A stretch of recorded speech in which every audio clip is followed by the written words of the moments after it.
43e homélie de saint Jean Chrysostome sur l'Évangile selon saint Matthieu. Dans cette homélie d'aujourd'hui, nous allons voir quelle est cette génération perverse et adultère qui demande pourtant un signe. Et nous verrons que cette génération est adultère parce qu'elle repousse son légitime maître. Et donc ainsi, par cette parole qu'il adresse aux Juifs incrédules, Jésus-Christ montre qu'il est l'égal de Dieu le Père. Nous verrons que la passion et la mort de Jésus-Christ ont été réelles et non pas seulement apparentes, comme le voulait l'hérétique Marcion. Nous verrons que Jonas était la figure de Jésus-Christ. Nous verrons la condamnation des Juifs déicides et que leur punition commence dès cette vie. Et nous terminerons en parlant de combien on doit craindre d'irriter Dieu et de s'endurcir, comme Pharaon. Nous ferons une description du feu et des tourments effroyables de l'enfer, et qu'on doit éviter ces peines par un véritable changement de vie. Et nous verrons comment on peut se sauver au milieu des engagements et des soins du monde. Quelques-uns des scribes et des pharisiens lui adressèrent la parole. « Maître, nous voudrions voir un signe venant de toi. » Il leur répondit, « Cette génération mauvaise et adultère réclame un signe. Mais, en fait de signe, il ne lui sera donné que celui du prophète Jonas. Car Jonas est resté dans le ventre du monstre marin 3 jours et 3 nuits. De même le Fils de l'homme restera au cœur de la terre 3 jours et 3 nuits. Lors du jugement, les habitants de Ninive se lèveront en même temps que cette génération, et ils la condamneront. En effet, ils se sont convertis en réponse à la proclamation faite par Jonas. Et il y a ici bien plus que Jonas. Lors du jugement, la reine de Saba se dressera en même temps que cette génération, et elle la condamnera. En effet, elle est venue de l'extrémité du monde pour écouter la sagesse de Salomon. Et il y a ici bien plus que Salomon. Quand l'esprit mauvais est sorti d'un homme, il parcourt les terres desséchées en cherchant un lieu de repos et il n'en trouve pas. Alors il se dit « Je vais retourner dans ma maison d'où je suis sorti. » En arrivant, il la trouve disponible, balayée et bien rangée. Alors il s'en va. Il prend avec lui 7 autres esprits encore plus mauvais que lui. Ils y entrent et s'y installent. Ainsi, l'état de cet homme est pire à la fin qu'au début. Voilà ce qui arrivera à cette génération mauvaise. Matthieu, chapitre 12, versets 38 à 45. Peut-on trouver quelqu'un de plus déraisonnable et plus impie que les pharisiens, qui, après tant de miracles que Jésus-Christ a fait devant eux, lui disent ici, comme s'il n'en avait fait aucun, « Maître, nous voudrions bien que vous nous fissiez voir quelques prodiges. » Pourquoi donc lui font-ils cette question? C'est encore dans le dessein de le surprendre. Après que Jésus-Christ leur a souvent fermé la bouche, après qu'il a réprimé leur audace par la force de ses paroles, il lui demande de nouveaux miracles. C'est ce que l'évangéliste admire lorsqu'il dit « Alors, quelques-uns des docteurs de la loi et des pharisiens demandèrent un prodige. Car, quel temps marque-t-il en disant « Alors » Un temps où les Juifs devaient le plus céder à Jésus-Christ, l'admirer, être épouvantés de ses raisons, s'éloigner de lui avec confusion. C'était au contraire, alors que leur manie se redoublait et qu'ils étaient plus opiniâtres. Mais remarquez combien leurs paroles sont pleines de flatteries et d'illusions tout ensemble, car ils espéraient le gagner par là. Tantôt ils l'injuriaient, et tantôt ils flattent. Ils l'appellent quelquefois démoniaque et quelquefois maître. L'un et l'autre de ces traitements si opposés venaient d'un même fond de malice. C'est aussi ce qui oblige Jésus-Christ à leur faire une sévère réprimande. Lorsqu'il lui parlait avec aigreur et qu'il l'interrogeait fièrement, il leur répondait avec une douceur admirable. Mais lorsqu'il le flattait, il leur parlait avec force. Il montrait ainsi qu'il était au-dessus de toutes ses passions, et que comme leur colère ne l'irritait pas, leur flatterie aussi ne le touchait point. Mais remarquez que cette réprimande n'est pas une simple réprimande, mais qu'elle est encore une preuve et une conviction de leur malice. Car voici ce qu'il répond. Cette race méchante et adultère, demande un prodige. Verset 39. Il semble qu'ils leur disent par ces paroles, faut-il s'étonner que vous me traitiez de la sorte, lorsque vous ne me connaissez pas encore, puisque vous traitez aussi indignement mon Père, dont vous avez tant de fois éprouvé la puissance. Vous l'avez quitté néanmoins souvent pour courir aux idoles, et pour en attirer d'autres à ce culte impie. C'est le reproche continuel que leur faisait le prophète Ézéchiel, au chapitre 15. Jésus-Christ leur parlait ainsi pour leur montrer qu'il était parfaitement d'accord avec son Père et qu'il ne faisait, eux, que ce que leur Père avait déjà fait. Il voulait leur montrer qu'il connaissait clairement le secret de leurs pensées et l'intention hypocrite et malveillante avec laquelle ces prodiges lui étaient demandés. C'est pour ce sujet qu'il les appelle une race méchante, parce qu'ils avaient toujours été ingrats aux bienfaits de Dieu, devenant d'autant plus méchants qu'ils en recevaient plus de grâce, ce qui est le comble de la malice. Il les appelle encore une race adultère pour marquer leur infidélité passée et leur incrédulité présente.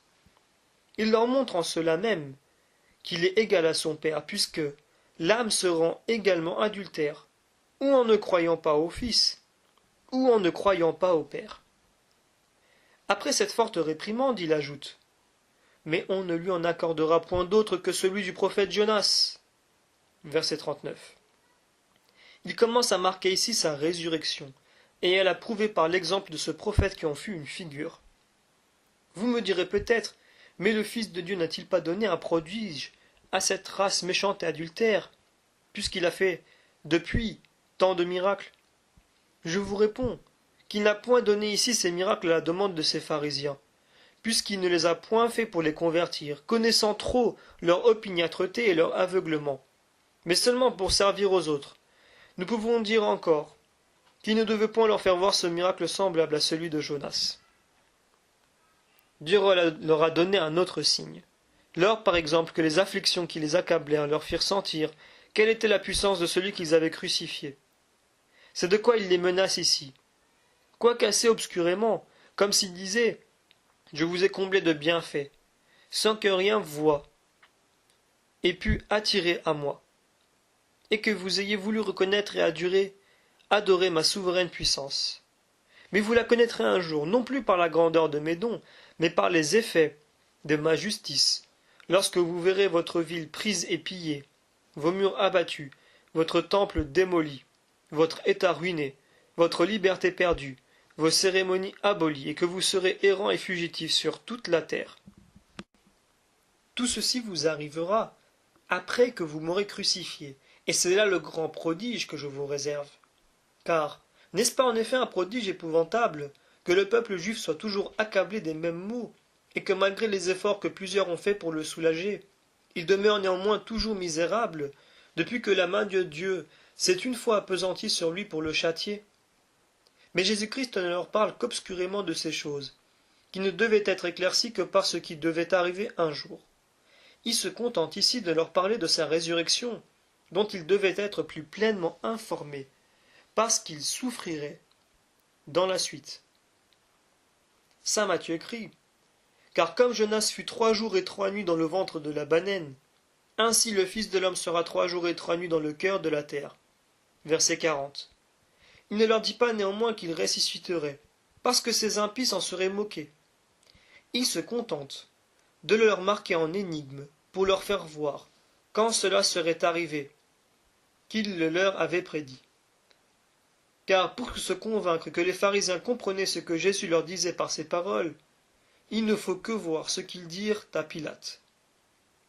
Ce séducteur a dit, lorsqu'il était encore vivant, « Je ressusciterai après 3 jours. » Matthieu, chapitre 27, verset 43. Cependant, ses disciples même ignoraient cela, parce qu'ils étaient bien plus grossiers et plus ignorants alors que les pharisiens. C'est pourquoi les Juifs ont été convaincus par leur propre lumière, et se sont condamnés eux-mêmes. Mais, remarquez avec quelle exactitude Jésus-Christ parle de sa résurrection, quoique en termes énigmatiques, car il ne dit pas qu'il sera dans la terre, mais dans le cœur de la terre, pour mieux marquer son sépulcre, et pour empêcher qu'on ne crût que sa mort n'était qu'une feinte.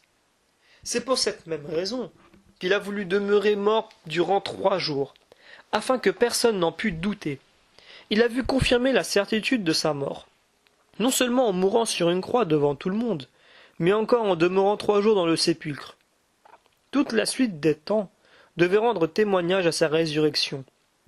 Mais ils ont pu douter de sa mort, s'il ne l'eût établi par des preuves très constantes et très rassurées. Que si l'on eût douté de sa mort, on eût douté aussi, par une suite nécessaire de sa résurrection. C'est pourquoi il donne à sa mort le nom de signe, et il n'aura point donné de signe s'il n'eût point été crucifié. Il rapporte aussi une figure de sa mort, afin qu'on en crût la vérité. Car je vous prie de me dire, si Jonas n'était qu'en figure dans le ventre de la baleine, et si l'on ne peut dire cela avec quelque apparence de raison, pourquoi veut-on douter que Jésus-Christ n'ait été de même dans le cœur de la terre? Est-il croyable que la figure ait été réelle et que la vérité n'ait été qu'une illusion? C'est pourquoi nous avons tant de soin d'annoncer partout la mort de Jésus-Christ, et dans les sacrés mystères, et dans le baptême, et généralement en toutes choses. De là vient encore que saint Paul crie si hautement: « À Dieu ne plaise que je mette ma gloire en autre chose que dans la croix de notre Seigneur Jésus-Christ. » Galates, chapitre 7, verset 14. C'est, mes frères, ce qui nous fait voir que ceux qui sont infectés de l'hérésie de Marcion sont les vrais enfants du diable, parce que, en soutenant, comme cet hérésiarque, que Jésus-Christ n'a point été crucifié et n'est point mort véritablement, ils se rendent les ministres du diable, s'efforçant comme lui d'effacer le souvenir de choses dont Dieu a voulu éterniser la mémoire. Je veux dire, la croix et la passion. C'est pourquoi Jésus-Christ dit dans un autre endroit de l'Évangile: « Détruisez ce temple, et je le réédifierai en 3 jours. » Jean chapitre 2, verset 17. Et ailleurs: « Les jours viendront qu'on leur ôtera l'époux. » Et ici, on ne leur donnera point d'autre prodige que celui du prophète Jonas, montrant qu'il souffrirait pour eux, mais que ce serait inutilement, et qu'il ne tirerait aucun fruit de ses souffrances. Ce qu'il témoigne clairement un peu après. Il le savait, et néanmoins, il n'a pas laissé de mourir, tant était grande sa charité. Et ne croyez pas que le sort réservé aux Juifs ressemble à celui des Ninivites que Dieu, après avoir été sur le point de les perdre, sauva à cause de leur pénitence, en faisant reculer les barbares qui les menaça. Ne croyez pas, dis-je, que les Juifs doivent se convertir après la résurrection du Sauveur. Écoutez plutôt comment Jésus-Christ assure le contraire, car ce qu'il dit ensuite d'un démon qui rentre dans celui dont il avait été chassé fait voir clairement que les Juifs n'éviteraient point la colère de Dieu comme les Ninivites, et que rien n'arrêterait les malheurs dont ils étaient menacés, et il déclare que leur punition sera très juste.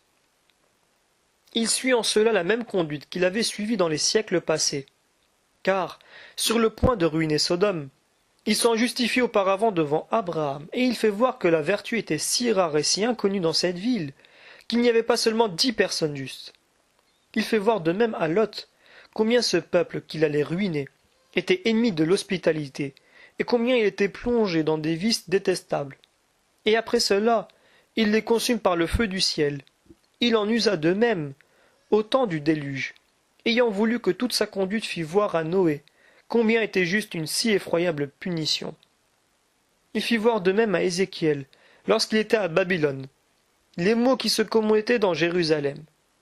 Il agit ainsi encore envers Jérémie lorsqu'il lui disait, comme pour se justifier: « Ne priez point pour eux, car ne voyez-vous pas ce qu'ils font ?» Jérémie, chapitre 23, verset 10. Enfin, on voit qu'il garde partout la conduite dont il use ici. Saint Matthieu écrit: « Les Ninivites s'élèveront au jour du jugement contre ce peuple, et le condamneront, parce qu'ils ont fait pénitence à la prédication de Jonas.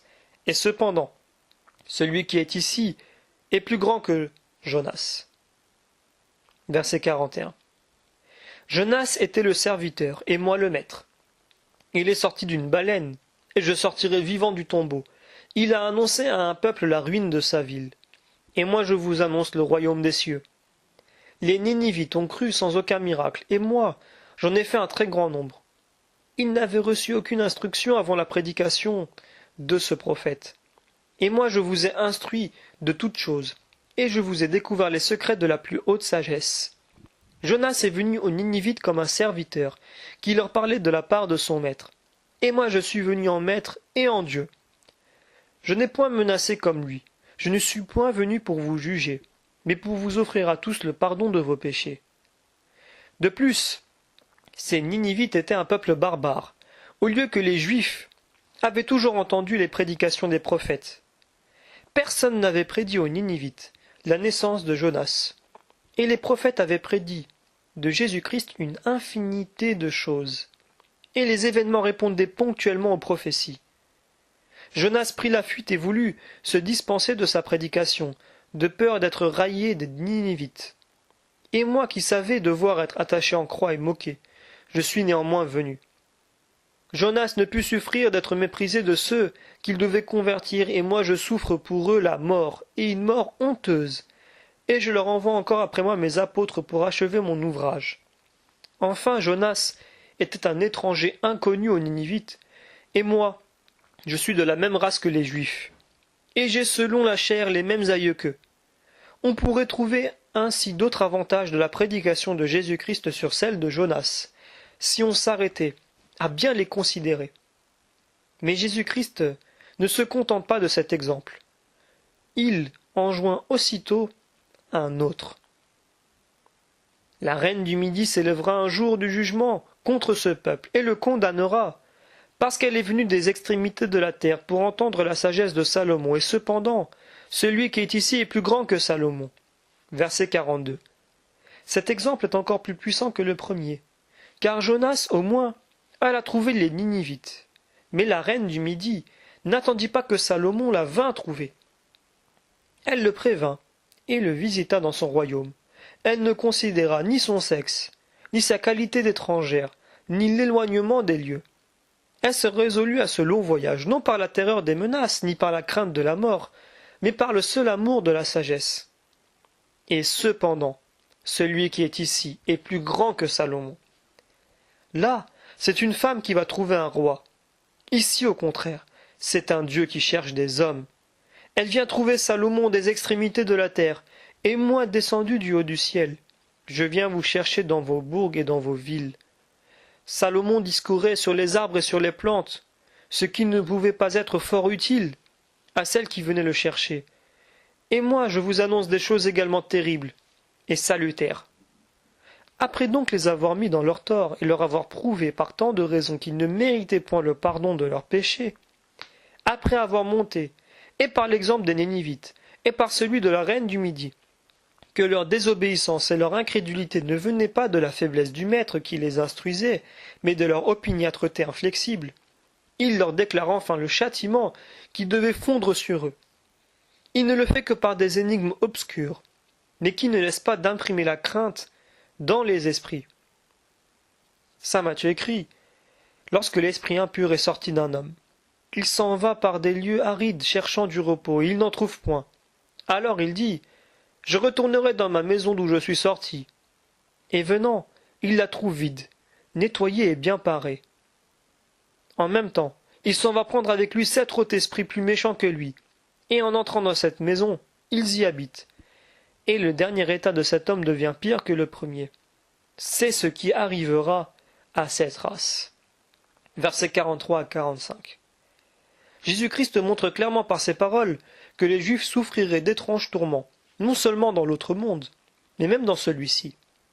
Comme il leur avait dit que les Ninivites s'élèveraient contre eux, et au jour du jugement, et qu'il les condamnerait, de peur que ces menaces si éloignées ne fissent pas une assez forte impression sur eux pour les tirer de leur négligence, il leur marque les mots qui devaient leur arriver dès cette vie. Le prophète Osée leur avait prédit aussi ces malheurs, lorsqu'il leur dit qu'ils seraient comme un prophète et comme un homme, qui aurait perdu le sens et qui serait possédé d'un mauvais esprit. Osée, chapitre 8, verset 7. C'est-à-dire, comme des furieux, comme des démoniaques et comme des faux prophètes, possédés du malin esprit. Car Osée, par ce mot de prophète, entend ici les faux prophètes, comme sont les devins et les autres semblables. C'est ce que Jésus-Christ montre ici, lorsqu'il dit que les Juifs souffriraient les dernières extrémités. Considérez comme il tente toutes sortes de voies pour forcer ce peuple à l'écouter. Il les presse de tous côtés, il leur représente le présent et l'avenir. Il les stimule par de beaux exemples, comme ceux des Ninivites et de la reine du Midi. Il les effraie par l'exemple de ceux qui ont péché comme du peuple de Tyr et de Sodome. C'est ce qu'ont fait tous les prophètes lorsqu'ils ont proposé aux Juifs tantôt l'exemple des Réchabites, Jérémie chapitre 35 verset 8, tantôt celui d'une épouse qui ne peut oublier ses ornements, Osée chapitre 24, tantôt celui du bœuf qui connaît son maître et de l'âne qui ignore pas l'étable de celui qui le nourrit, Isaïe chapitre 1. Jésus-Christ suit donc ici la coutume de ces hommes éclairés de Dieu, et après avoir fait connaître aux Juifs l'excès de leur ingratitude, en les comparant avec d'autres moins ingrats qu'eux, il leur déclare enfin quels seraient les tourments de cette ingratitude dont ils seront punis. Mais examinons ce que veut dire l'exemple que Jésus-Christ leur rapporte d'un homme possédé du démon. Comme ceux, dit-il, qui sont délivrés d'un démon qui les possédait, et qui devient ensuite lâche et paresseux, attirent de nouveau le démon en eux, et en sont possédés encore plus dangereusement. Ainsi vous arrivera-t-il. Vous étiez possédé du démon, lorsqu'autrefois vous adoriez les idoles et que vous égorgiez vos enfants pour en faire des sacrifices aux idoles, avec une cruauté qui fait horreur. Cependant, je ne vous ai pas abandonné en cet état. J'ai chassé ce démon qui vous possédait par la voix de mes prophètes, et je suis venu moi-même pour vous purifier et pour vous guérir entièrement. Mais puisque vous ne voulez pas m'écouter, et que vous vous plongez toujours dans de nouveaux crimes, puisqu'après avoir persécuté les prophètes, vous voulez couronner votre malice, en me tuant moi-même aussi bien qu'eux, ne vous étonnez pas si vous souffrez des maux qui égalent vos offenses et qui surpasseront tout ce que vous avez jamais souffert en Égypte, à Babylone et sous Antiochus. En effet, Vespasien et Titus ont fait plus de mal aux Juifs que leurs anciens ennemis. C'est pourquoi Jésus-Christ dit, et il y aura alors une affliction telle que l'on n'en a jamais vu et qu'on n'en verra jamais de pareil. Matthieu, chapitre 24, verset 31. Mais cet exemple du possédé montre encore que les Juifs alors destitués de toute vertu seront d'autant plus susceptibles de toutes les impressions des démons. Quand ils prêchaient autrefois, ils avaient des hommes de Dieu parmi eux qui les reprenaient. La providence de Dieu leur tendait la main pour les secourir. La grâce du Saint-Esprit veillait sur eux pour les redresser. Elle faisait tout pour les rappeler au bien. Mais quand le temps de la colère sera venu, ils seront entièrement privés de tous ces secours, ce qui rendra la vertu bien plus rare, le crime bien plus commun et la tyrannie du démon bien plus violente. Vous savez tout ce que nous avons vu de notre temps sous l'empire de ce Julien, qui a surpassé en impiété tous ceux qui avaient régné avant lui, et que, lorsqu'il portait le fer et le feu contre l'Église, les Juifs se sont unis avec les païens, qu'ils ont pris leurs cérémonies et qu'ils ont adoré comme eux leurs idoles. S'ils paraissaient un peu plus sages maintenant, ce n'est que la crainte des empereurs qui les retient dans le devoir. Si leur malice n'avait ce frein qui l'arrête, ils seraient plus cruels que jamais, et ils se porteraient à des excès encore plus grands. Car on voit que dans les autres crimes, tels que les enchantements, la magie et l'impudicité, ils vont plus loin que n'ont jamais été leurs pères. Et, quoique retenus par un frein si fort, ils n'ont pas laissé de conspirer souvent et de se soulever contre les empereurs, et de s'attirer ainsi d'effroyables maux. Où sont donc ceux qui demandent des prodiges et des miracles? Qu'ils reconnaissent enfin que tout ce que nous devons désirer, c'est d'avoir un esprit sage et une volonté reconnaissante envers Dieu, et que, lorsque cela nous manque, tous les miracles sont inutiles. Les Ninivites ont cru, sans avoir vu de miracles, et les Juifs, après tant de prodiges, sont devenus pires qu'auparavant. Ils ont été possédés de nouveau par des démons encore plus furieux, et ils se sont attirés un déluge de maux. Et certes, c'est avec justice, puisque celui qui, une fois délivré d'une affliction temporelle, n'en devient pas plus sage et plus retenu, mérite d'en souffrir une encore plus grande. C'est pourquoi Jésus-Christ dit que ce démon, après qu'il est sorti, ne trouve plus de repos, c'est-à-dire qu'il attaquera de nouveau l'homme, où il était avec tant d'adresse, qu'il rentrera une seconde fois. Ces deux choses devaient les faire rentrer en eux-mêmes, les maux qu'ils avaient soufferts et la délivrance qu'ils en avaient obtenue. Une troisième devait même encore leur faire plus d'impression, savoir la crainte de tomber dans un état encore plus funeste que le premier. Mais ce qui se passe aujourd'hui nous fait bien voir que ces paroles n'ont pas été seulement dites pour les Juifs, elles nous regardent comme eux, puisqu'après avoir été éclairés de la lumière de Dieu, et avoir renoncé à nos anciens égarements, nous y retombons encore. Faut-il doter après cela que les péchés que nous commettons maintenant ne soient un jour plus sévèrement punis? C'est l'avis que Jésus-Christ donnait aux paralytiques. Vous voilà maintenant guéris. Ne péchez plus, de peur qu'il ne vous arrive pire. Jean, chapitre 15, verset 14. Vous me demanderez peut-être ce qui pouvait arriver de pire à un homme qui était paralytique depuis 38 ans. Mais hélas, qu'il était facile à Dieu de le faire souffrir davantage. Dieu nous garde d'éprouver tout ce qu'un homme est capable d'endurer de maux. Dieu a des trésors de supplices et de peines. Sa colère est aussi infinie que sa miséricorde. C'est le reproche qu'il fait par Ézéchiel à Jérusalem. Je vous ai trouvé toute souillée de sang, je vous ai lavé, j'ai répandu sur vous mes parfums. On a admiré votre beauté. Et après cela, vous vous êtes honteusement abandonné à tous les peuples voisins de votre pays. C'est pourquoi je me prépare, dit le Seigneur, à me venger de votre crime avec plus de sévérité que jamais. Ézéchiel, chapitre 17, verset 7. Ne considérez pas seulement dans ces paroles quelle est la vengeance de Dieu, mais encore combien sa patience est infinie. Combien de fois l'avons-nous irrité par nos crimes, sans qu'il cesse pour cela de nous traiter avec douceur? Cependant, n'ayons pas trop confiance, mais craignons plutôt. Si Pharaon était rentré dans lui-même à la première plaie, dont Dieu le frappait, il n'aurait point senti les suivantes, et il n'aurait point péri, enfin, dans la mer, avec toute son armée. Je rapporte à dessein cet exemple, parce qu'il y a bien des personnes aujourd'hui qui disent comme Pharaon, je ne sais pas qui est Dieu, je ne le connais point. Exode chapitre 3 verset 7. Et qui tiennent comme lui leur sujet attaché à la boue et à l'argile. Combien, lorsque Dieu nous défend d'être durs, même en parole envers nos serviteurs, combien se montrent impitoyables dans les travaux qu'il leur impose. Ces imitateurs de Pharaon ne seront point abîmés dans la mer Rouge, mais ils seront précipités dans une mer dont les flots sont de feu, d'un feu étrange et horrible. Car c'est un abîme qui n'a point de fond, dont la flamme vive et subtile court de toutes bêtes, de toutes parts, et cause une douleur si cuisante qu'elle surpasse sans comparaison toutes les morsures des bêtes les plus cruelles. Que si le feu de la fournaise de Babylone, quoique sensible et matériel, se lança avec tant d'impétuosité sur ceux qui environnaient les trois jeunes hommes, que fera ce feu infernal sur ceux qui y seront précipités? Considérez comment les prophètes parlent de ce jour terrible. Le jour du Seigneur est un jour inévitable et sans remède, un jour plein de colère et de fureur. Isaïe, chapitre 13, verset 7.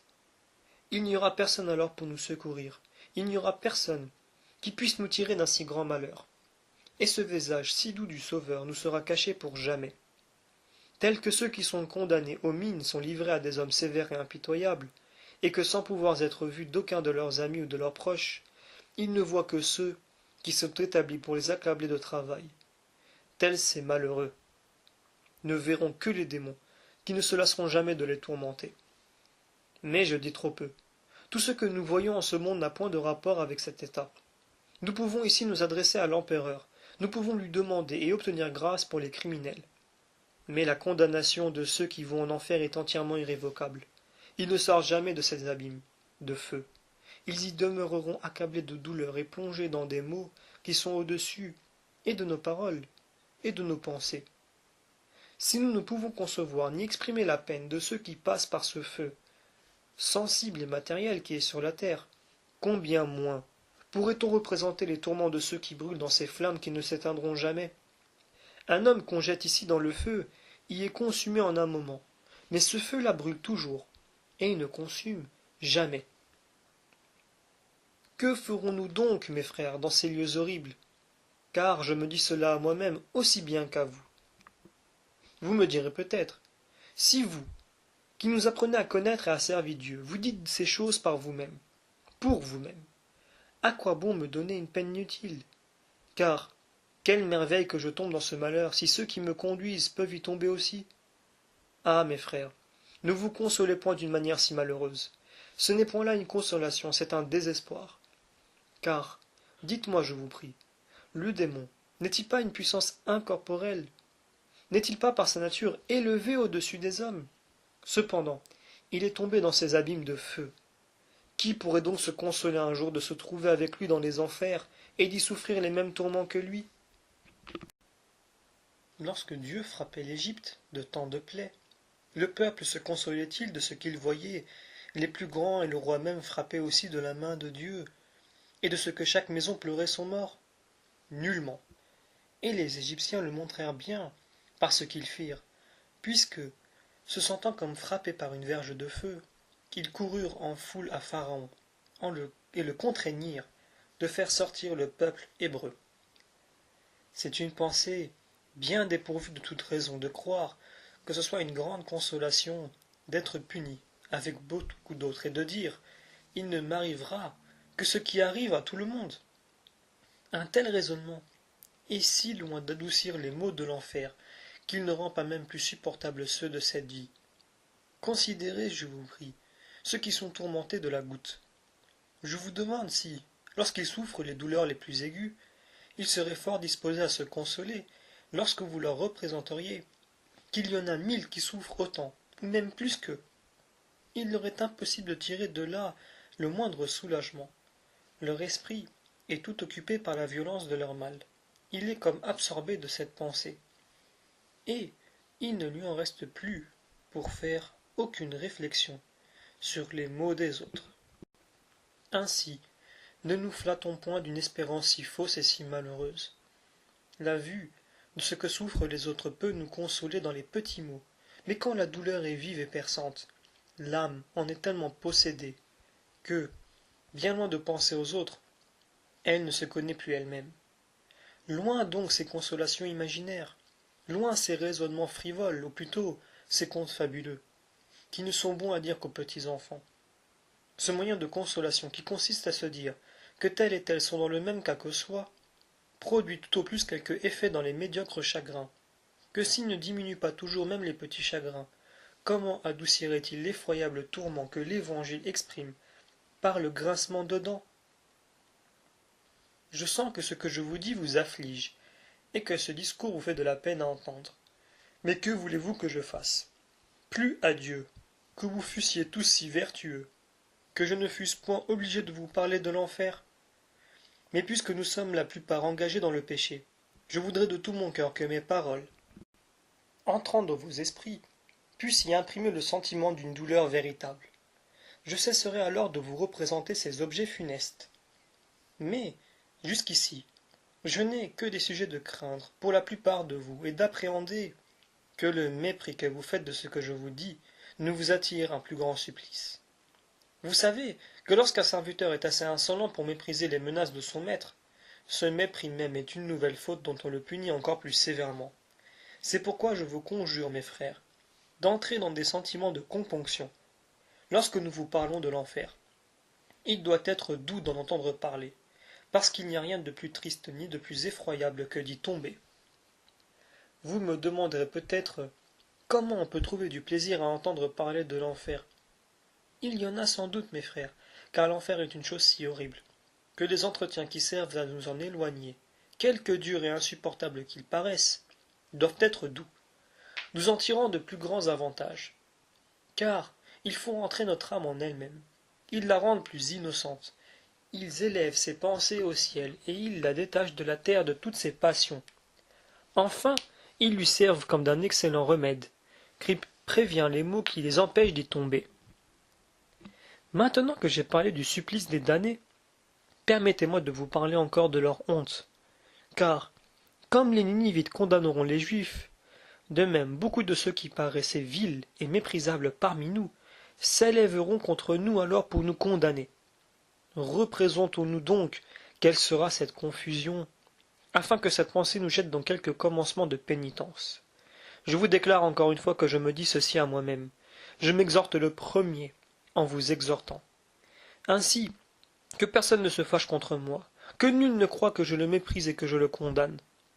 Entrons, mes frères, dans la voie étroite. Jusqu'à quand la mollesse? Jusqu'à quand les délices? Ne nous lasserons-nous jamais de notre indifférence, de nos froides plaisanteries, de nos délais insensés? Ne changerons-nous jamais? Est-ce que nos pensées ne s'élèveront jamais au-dessus des objets exprimés par ces mots de table, de bonne chère, de luxe, d'argent, de propriété, de bâtiment? La fin de tout cela, quelle sera-t-elle? La mort. Quel sera encore un coup cette fin? Un peu de cendre et de poudre, les vers, et la pourriture. Entrons donc, mes frères, dans une vie toute nouvelle. Faisons de la terre un ciel. Apprenons aux païens, par notre conduite, combien est grand le bonheur dont ils sont privés. Lorsque nous vivons d'une manière si chrétienne, ils verront en nous une image de ce qui se passe dans les cieux. Lorsqu'ils nous verront toujours dans la douceur et dans la modestie, exempts de colère, dégagés d'envie, éloignés de l'avarice, libres des passions et réglés en toutes choses, ils s'écrieront dans un transport d'admiration. Si les chrétiens sont des anges dès cette vie, que doivent-ils être après leur mort? Si leur vie est si éclatante dans un lieu où ils se considèrent comme étrangers, quelle sera leur gloire dans leur véritable patrie? C'est ainsi que nous édifierons les infidèles, que nous les porterons à la foi, et que le bruit de notre vertu se répandra aussi vite que la foi se répandait du temps des apôtres. Puisque 12 hommes purent alors convertir des villes et des provinces entières, si nous les imitons aujourd'hui, et si chacun de nous s'efforçait de faire de sa vie une prédication vivante, jugez jusqu'où s'étendrait la religion chrétienne. Car un païen sera moins touché de la résurrection d'un mort que de la vie sainte d'un chrétien véritable. Il est surpris de l'un, mais il est touché et édifié de l'autre. Le premier passe et s'oublie, l'autre demeure et subsiste, et fait une impression profonde dans les esprits. Travaillons donc à notre salut, afin de travailler ensuite à celui des autres. Je ne vous dis rien de trop austère, je ne vous ordonne rien de trop rude, je ne vous défends point de vous marier, je ne vous commande point de vous retirer dans le désert, et de renoncer à toutes les affaires du monde, mais je vous exhorte à vivre dans le monde, comme un chrétien doit y vivre. Je souhaiterais que, tout en demeurant comme vous faites au milieu des villes, vous eussiez plus de piété que les solitaires qui habitent les montagnes. Et pourquoi désirais-je cela de vous? Sinon, parce que l'Église en retirerait un grand avantage. Personne, dit l'Évangile, n'allume une lampe pour la mettre sous un boisseau. Matthieu chapitre 5 verset 20. Soyons donc des lampes brillantes et élevées sur le chandelier, afin que notre lumière éclate de toutes parts. Allumons, et entretenons en nous ce feu du ciel. Éclairons ceux qui sont assis dans les ténèbres, afin qu'ils sortent de leur égarement et de leurs erreurs. Ne me dites point, je suis engagé avec une femme, j'ai des enfants, je suis embarrassé dans de grands soins, et il m'est impossible de faire ce que vous dites. Quand vous n'auriez aucun de ces empêchements, si vous demeuriez toujours dans la même apathie, vous n'en seriez pas plus vertueux. Comme au contraire, si vous étiez dans des engagements encore plus grands, et que vous eussiez de l'ardeur et du zèle, vous vous élèveriez enfin au-dessus de tout. Dieu ne vous demande qu'une chose, une âme fervente et généreuse. Et alors ni l'âge, ni la pauvreté, ni les richesses, ni quoi que ce soit ne vous empêchera d'être vertueux. On a vu dans tous les siècles des vieillards, des jeunes gens, des personnes mariées et occupées à élever leurs enfants, des artisans et des soldats, qui ont été très fidèles à Dieu, et qui, dans tous les temps, ont accompli tous ses préceptes.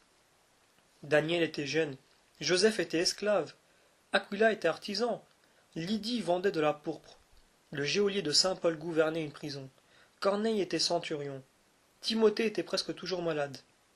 Onésime était non seulement l'esclave, mais fugitif, et cependant, toute cette différence d'état n'a point empêché que toutes ces personnes, hommes ou femmes, jeunes ou vieux, esclaves ou libres, officiers ou particuliers, n'aient brillé par la sainteté de leur vie. Ne nous couvrons donc plus de ces vains prétextes. Ayons des pensées plus sages et plus chrétiennes. quels que nous puissions être par notre condition dans le monde, soyons grands par notre vertu dans l'Église, et nous mériterons un jour les biens du ciel, par la grâce et la miséricorde de notre Seigneur Jésus-Christ, à qui est, avec le Père et le Saint-Esprit, la gloire et l'Empire, maintenant et toujours, et dans les siècles des siècles. Amen.